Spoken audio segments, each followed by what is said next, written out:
नाज़रीन, आप तमाम का Z9 उर्दू न्यूज़ में खैर मक़दम है।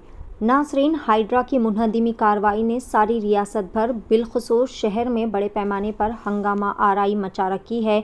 शहर में हर जगह, हर गली, हर कूचे में बड़े पैमाने पर लोग एहतजाज पर उतर आए और तमाम सड़कें CM डाउन डाउन के नारों से गूंज उठी, क्योंकि तमाम लोग हाइड्रा की इस तरह की कार्रवाई से शदीद बरहमी व नाराज़गी का इजहार कर रहे हैं। इसी तनाजुर में लंगर हाउस, डिफेंस कॉलोनी और हाशम नगर के बस्ती के मुकामियों ने इस इन्हिदामी कार्रवाई पर शदीद बरहमी व नाराज़गी का इजहार किया। इन लोगों ने कहा कि यहाँ पर हाइड्रा ऑफिशियल्स की जानिब से आकर इनके घरों पर मार्किंग की गई। इन लोगों ने तशवीश का इजहार किया कि वो पिछले कई सालों से यहाँ पर सुकून से और आराम से रह रहे हैं। इन्हें जियागुड़ा डबल बेडरूम फराहम करने की बात जाहिर की गई। तमाम ने तशवीश का इजहार किया है कि इस डबल बेडरूम मकानात में 2 से 3 ख़ानदान किस तरह रह पाएंगे और किस तरह अपना गुजारा कर पाएंगे। वहाँ पर देखते ही देखते आवाम का भारी हुजूम जमा हो गया और अफरा तफरी का माहौल पैदा हो गया। वहाँ पर फौरी तौर पर पुलिस ने भी मौके पर पहुँचकर हालात को कंट्रोल करने की कोशिश की। आइए जानते हैं इस खुसूस में मुकम्मल तफसीलात। पेश है Z9 उर्दू न्यूज़ की एक खुसूसी रिपोर्ट। मज़ीद ताज़ा तरीन ख़बरों से जुड़े रहने के लिए चैनल को लाइक करें, शेयर करें, सब्सक्राइब ज़रूर कर लें। फेसबुक, इंस्टाग्राम व ट्विटर पर फॉलो ज़रूर करें। పేరు ఎం ప్రవీణ్ కుమార్ 2BHK ప్రెసిడెంట్ నేను జియాగూడ. ఇంతకు ముందు మాకు చెప్పడం ఏంటంటే మా ఇల్లు ఇరగొట్టక ముందుకు మాకు 2016లో చెప్పడం ఏంటంటే మీకు అందరికీ పెద్ద ఫ్యామిలీలు ఉన్నాయి కదా, మీ ఇల్లు ఇరగొట్టి మీ పెద్ద ఫ్యామిలీలు ఎంతైతే ఫ్యామిలీలో ఉంటారో వాళ్ళందరికీ ఇల్లు ఇస్తున్నారు. సరే అనేసి మేము అందరం అప్పుడు ఒప్పుకోవడం జరిగింది. మాకు అప్పుడు KTR సార్ మినిస్టర్ గారు ఉండే, KTR సార్ వచ్చి మాకు చెప్పడం జరిగింది. మాకు ఇనాగరేషన్లో కూడా చెప్పడం జరిగింది, మీ ఉన్న ఫ్యామిలీస్కి మాత్రం ఫస్ట్ ఇచ్చినాకనే బయట వాళ్ళకి ఇస్తామని. సడన్గా TRS గవర్నమెంట్ లేదు, ఇప్పుడు కాంగ్రెస్ గవర్నమెంట్ వచ్చింది. సడన్గా వీళ్ళు చెప్పడం ఏంటంటే వచ్చి ఇల్లు ఇరగొట్టిన వాళ్ళకు ఇక్కడ పైన ఇల్లు ఇస్తున్నారు. మా దగ్గర ఉన్న గత కొన్ని ఫ్యామిలీస్ ఉన్నాయి, దాదాపు 200 ఫ్యామిలీలు, మొత్తం ముగ్గురు అన్నదమ్ములు, నలుగురు అన్నదమ్ములు ఉన్నాము. అట్లాంటి వాళ్ళకు ఇల్లు ఇస్తా అని చెప్పిండ్రు. ఇప్పుడేమో సడన్గా ఏది ఒక దానికి రెస్పాన్స్ ఎవరు ఇవ్వడం లేదు. కలెక్టర్ గారికి అడిగితే మాకు తెలియదు అనడం జరిగింది. మేము మా నుంచి వచ్చే లెటర్, ప్రతి ఒక్క లెటర్ మేము ఫస్టే రిప్రజెంట్ చేసినాము.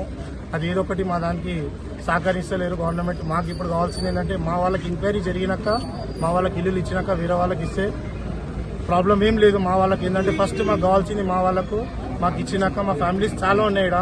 ఎందుకంటే దాదాపు మేము అందరం స్లమ్లో, మీకు కూడా తెలిసిందే, నలుగురు అన్నదమ్ములు, ముగ్గురు అన్నదమ్ములు ఉంటారు. అందరికీ ఆఫ్టర్ మ్యారేజ్ ఇస్తా అని చెప్పిండే. మాకు ఆ వాగ్దానంలో 3 ఏళ్ళు అయిపోయింది.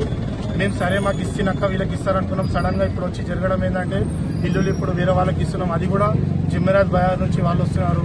మా ఇక్కడ ఉన్న వాళ్ళకి మాకు చేసినాక న్యాయం వాళ్ళకి చేస్తే బాగుంటుంది. ఇంకొకటి ఏంటంటే సంప్, ఇక్కడ వాటర్ కోసం సంప్ చాలా ప్రాబ్లం అవుతుంది. మాకు ఉన్న సంప్లోనే మాకు డైలీ 1 టైం వాటర్ వదులుతారు. ఆ వాటర్లోనే 1 అవర్ మాత్రం మేము వాటర్ యూజ్ చేస్తాం. తర్వాత మాకు వాటర్ ఉండే స్టోరేజ్ ప్రాబ్లం ఉంది. సంప్స్ కోసం మేము లెటర్స్ ఇచ్చినాము మినిస్టర్లకు, ఎమ్మెల్యేకు, అందరికీ ఇవ్వడం జరిగింది. కానీ మాది ఏదో ఒక రెస్పాన్స్ ఇవ్వలేదు.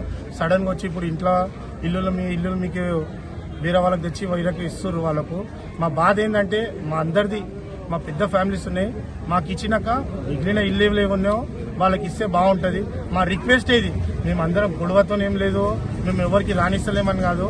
మేమందరం మా రిక్వెస్ట్, మా ఉన్న ఫ్యామిలీస్ అందరం వచ్చి రోడ్ మీద మాకు జరిగిన అన్యాయం కోసం మేము చెప్పడం జరుగుతుంది. పడగొట్టేటప్పుడు ఏం చెప్పారంటే మాకు ముందు పెద్ద ఫ్యామిలీలు ఎవరికైతే ఉన్నాయో వాళ్ళకే ఇస్తా అని చెప్పారు. ఇచ్చిరు. మేము 3 years 4 years నుంచి అడుగుతూనే ఉన్నాము, మాకు ఇస్తాము అని ప్రతిసారి అంటున్నారు. కానీ ఇప్పుడు తెచ్చి వేరే వాళ్ళని పెడితే ఎలా? ఫస్ట్ మాకు ఎవరైతే పెద్ద ఫ్యామిలీస్ ఉన్నాయో వాళ్ళకి ఇచ్చిన తర్వాత ఎవరికైనా ఇవ్వండి. మేము ఇవ్వద్దు అని చెప్పట్లేదు. ఇప్పుడు ఉన్న వాళ్ళకే మాకు వాటర్ సరిగా రావట్లేదు.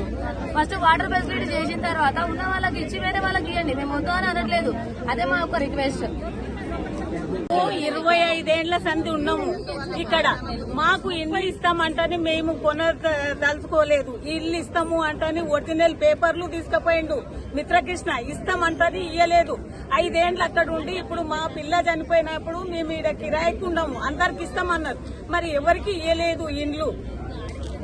మాకు మాత్రం ఎక్కడెక్కడోళ్ళకి ఇచ్చిండ్రు కానీ మాకు ఇయ్యలేదు. ఎక్కడెక్కడోళ్ళకి ఇచ్చిండ్రు కానీ మాకు ఇయ్యలేదు. మేము 25 ఏళ్ల నుంచి ఇక్కడనే ఉండము. ఇల్లు కూలితే కూడా అట్లే ఒక పక్కకు ఉండము. ఇల్లు కూల కొట్టినాడు అందరు పోయినా గానీ మేము ఉన్నాము ఇంట్లో. ఆ రోజు ఆయన ఎలగొట్టినాడు పోయినాం మేము. కరెంటు లేకుండా నీళ్లు లేకుండా ఎంత కష్టం అంటే అట్లా కష్టం, పిల్లలు మేము. మాకు ఇప్పుడు ఇల్లు ఇచ్చిన తర్వాత ఎవరికన్నా ఇచ్చుకోండి, మేము మాత్రం ఇచ్చుకో